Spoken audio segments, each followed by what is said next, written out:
Right, so hey Welcome guys, to your welcome new team. to another video, Toro and Rosso are today famed for nurturing we're promising here. talent and kickstarting the careers of exciting drivers, from Vettel to Sainz to Ricciardo. But they're much more than that. This is a strong team that expects regular points finishes.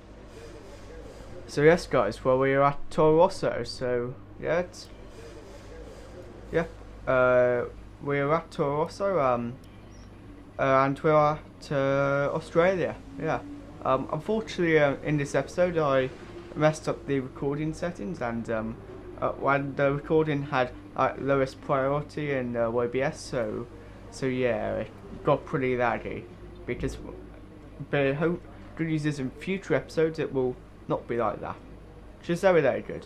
But looking through the weekend, and there's and there is a wet bit of qualifying, but than that, and looking through just everything really, it is nice to be back in F1.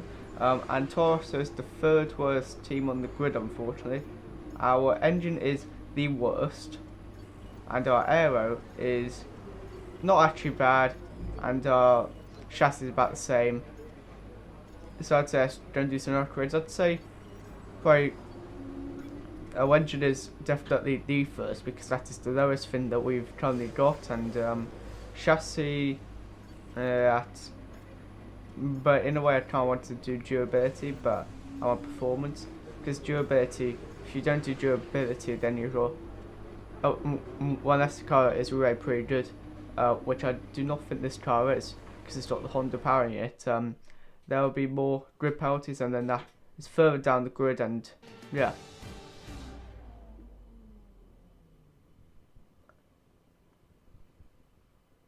Joining me in the commentary box is, of course, Anthony Davidson. And it's great to have you back again. What can you tell us about this year's roster? There are some new faces this year, aren't there? Absolutely, Crofty. There's been a number of interesting signings over the last few months. Where would you like to start? Let's talk about...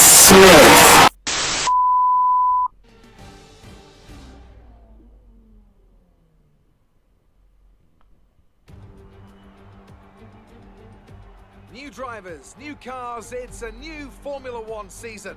But it's the same Albert Park that we've come to know and love for more than 2 decades now that plays host to round 1 of a 21-race championship that takes us from here in Australia across the globe and the eventual season finale at the Yas Island circuit in Abu Dhabi. The Melbourne circuit is certainly one that needs to be taken seriously. Its combination of slippery surfaces and difficult corners make it a tricky track when it comes to overtakes. Drivers find it hard to pass and will need to take full advantage of those DRS zones if they want to have any hope of breaking through.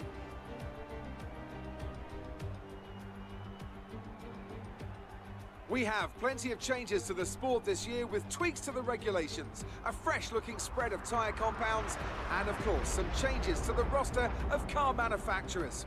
It's goodbye to Sauber and hello once again to the classic name of Alfa Romeo in Formula One. It's also goodbye to Force India. They've been rebranded as Racing Point. Joining me to take you through all the action of the 2019 Formula One season is Anthony Davidson. And it's great to have you with us. Thanks, Crofty. Always happy to be here, and I'm looking forward to getting underway. Last year was Mercedes' 5th Constructors' title in a row, although for the first half of the season it was absolutely neck and neck with the Ferraris. Hopefully this year we can see the chasing pack take that final step, as I'd love to see a championship contest all the way up to the final race in Abu Dhabi. Another story to keep an eye on is the performance of Red Bull, who have switched to the Honda power unit this year. What that will mean for both their performance and reliability remains to be seen. It's time to see how our drivers are stacking up after yesterday's exciting qualifying session. A fantastic effort from Charles Leclerc yesterday puts him on pole, and it's Lewis Hamilton alongside. Looking at the rest of today's grid, we have Vettel, Verstappen, Valtteri Bottas, and Gasly, Perez, Hülkenberg, Norris, and Smith. Ricciardo, Butler, Lance Stroll, and Raikkonen. Grosjean, Magnussen, Lucas Faber, and Robert Kubica, Albon, and George Russell ends our grid lineup. Now it's almost time to lights out, so let's go down to the track.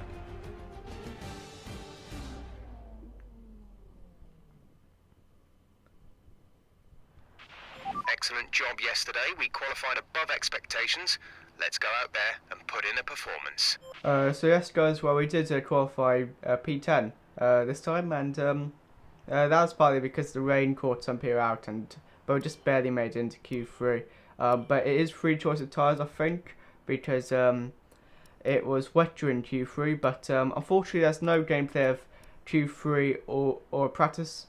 Well, there's a reason for that, because well, the recording was just so laggy and messed up that it just was not even worth me showing it to you. As basically like waste your time. So instead, let's just do the race. It's still a little bit laggy. I think I got it sorted out for the next episode. I'm not sure whether you guys can tell, but this is not recorded, and the voiceover done one the same day. It's done separately, and yeah. So it's time to go to start the formation lap, and a bit of a jump start on the formation lap. That does not matter. We're not seeing any technical issues coming off the practice start. Watch the RPM on the full start. We don't want to bog down. And this guys, I'm rocking the center helmet for now. And as you guys will see in the episode, I mean to get around to change that, but yeah, I don't change it, and it takes a while. So yeah.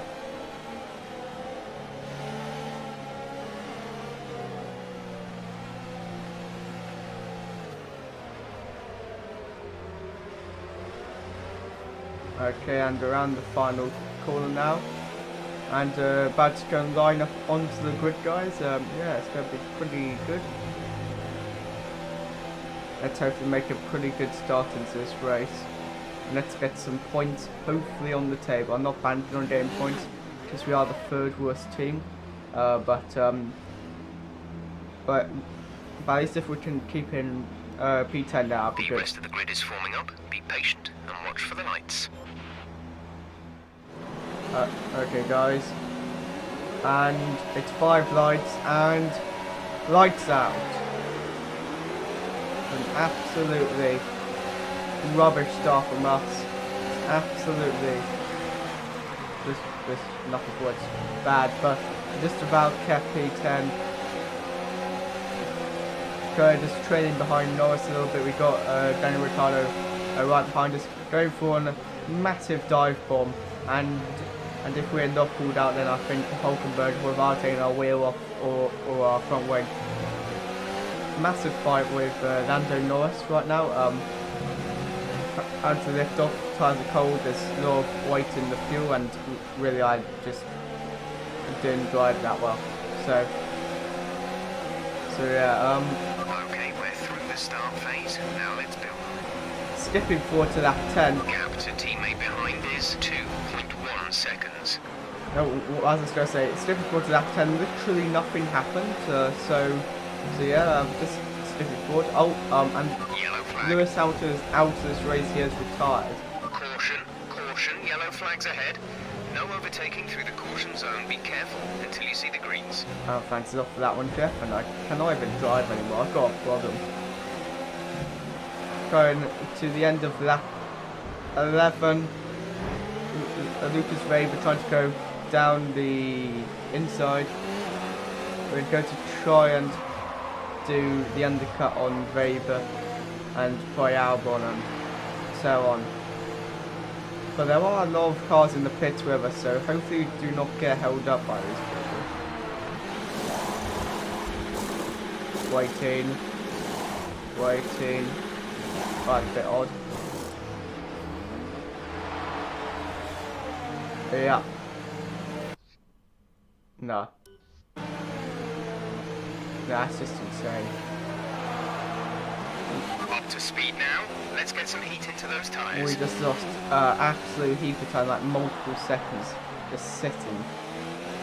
And in that time, our tyres probably got a bit cold and so on. We are going to the end of this Grand Prix. Skipping forward a little bit, we're going to try and go down the inside of Reichman, and also Bitter at the same time. We've got Alexander Albon, who is our teammate, who was behind us, and now he's in front of us, and he is, I think it wasn't going to the end, so we have to make this an actual overtake. So yes guys, a very, very disappointing race so far, but hopefully we can build on this and do well. Now, and there's now a blue flag that silent driver went wide. It is Verstappen. Getting by a bit too argy-bargy with him for a wide struggle. But, oh, and now we've got George Russell considering the inside line, but no.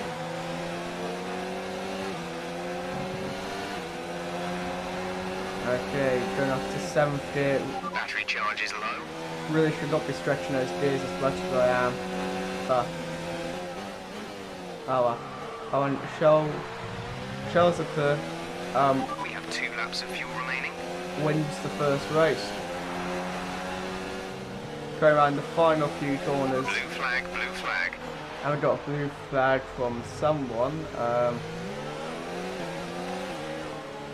To Renault, I think yes, Hulkenberg. And we were just behind him on the grid. That is basically insane. This race, guys, has been absolutely Race over. Take care of the car on rubbish. the way in. With a rubbish race. Well, I did not have the pace, and yeah, it's been rubbish, and also, well, the recording was rubbish, and as you can see, there's a lot of screen time for some reason. It's not great. Anthony Davidson, what helped them deliver this result, do you think? Well, I know it's a bit of a boring answer, but the truth is they simply had the best speed package on the day, and a driver who knows how to take advantage of that. It doesn't matter how much time you spend poring over the stats and planning strategies if you can't keep the pace, and our winner today showed they could do both. Ferrari are at it again, an excellent performance at today's Grand Prix, and they're certainly a team that know what they're doing out there.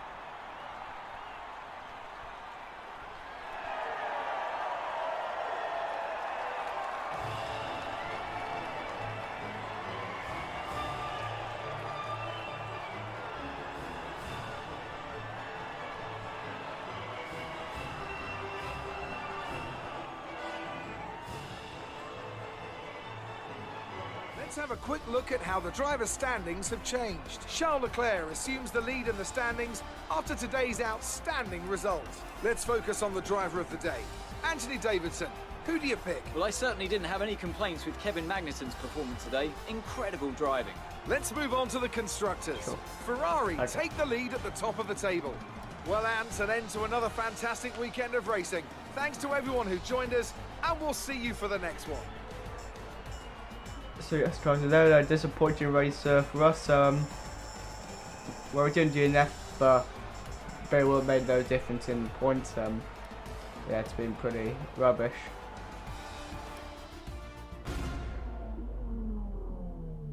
Great work out there today. Clearly, Let's have your thoughts. clearly great work. Clearly. That was a good race for Lucas. Are you pleased to see him doing well? Well, I thought the interviewers were meant to be about me, not about Weber. Now this is a rep increase. You had a close battle today, didn't you? No, not really. Just only maybe the last few laps, but no. You left a lot of paint on the walls today. Were you struggling for grip or did you just misjudge some corners? Yeah, well, I didn't really drive that well today. Appreciate your time. But, oh well. We'll try and come back stronger next race.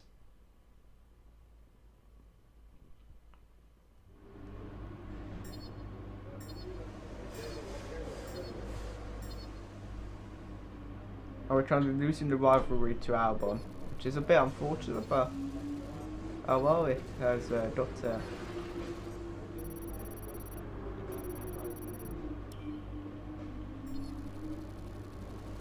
well, we need to move on and just learn. That's So a great result. You did really well. I don't think we can have any complaints with that performance. Looks like one of your rivals has also been invited to a historical event. This could be a good opportunity to play up your rivalry for the press and expand your reputation. You're not the only driver to be hounded by the press. Emails like the one I've just sent you will give you an insight on how your former Formula 2 rivals are handling the press. yeah, Be sure to Okay. check your emails regularly, as I'll be sure to send you any of the more, let's say, interesting press transcripts that come my way. great. Okay, thanks, thank you, Emma. 605 R&D points. I think we may consider doing maybe an upgrade. I was just say an upgrade or two, but I can only really do one upgrade. Or maybe not. So we're going to do a pursuit. I probably should have done the upgrade, but oh well. No, it's fine. But to make up for a shortish episode, we'll do a little pursuit. Welcome to today's invitational event, where some of the world's finest drivers will be treating us to a special exhibition of some of the sport's most iconic cars. Here we are.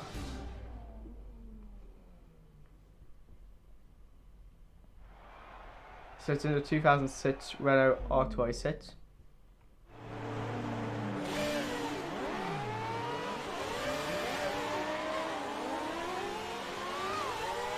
And there's just, and the revs are insane.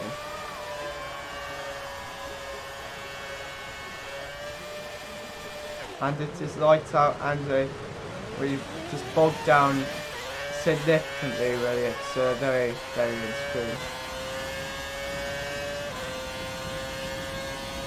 And guys, sorry, we'll go first person. It's just purely because we got the halo, and I know the T-cam is probably better, but let's just try first person here because why not?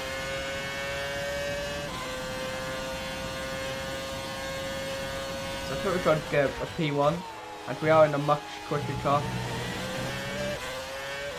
And skipping forward to, I'm not even sure what lap this is, but about to take P4, and I consider a dive bomb there, but no.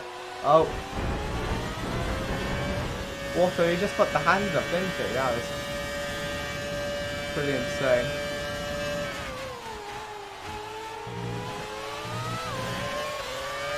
We're about to take a P3 from the Williams car. And now it's just, and that is almost too easy, guys. Just had so much more downforce, a bit more power, and just everything was so much better. It's just super easy now, okay, it was.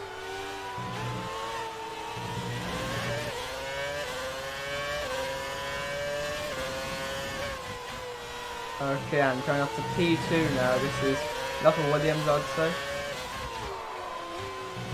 It's an older Williams, isn't it?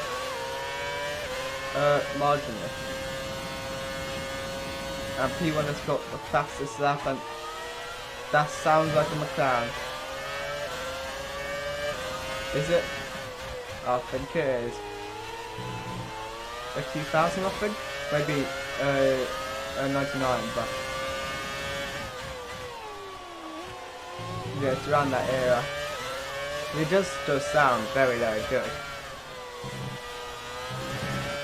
And we are now in P1, guys. That is a good result for us. So yes, guys, and goodbye, and I will see you guys in the next one. Subscribe and like if you like the video, and I'll see you guys in the next one once again, and goodbye.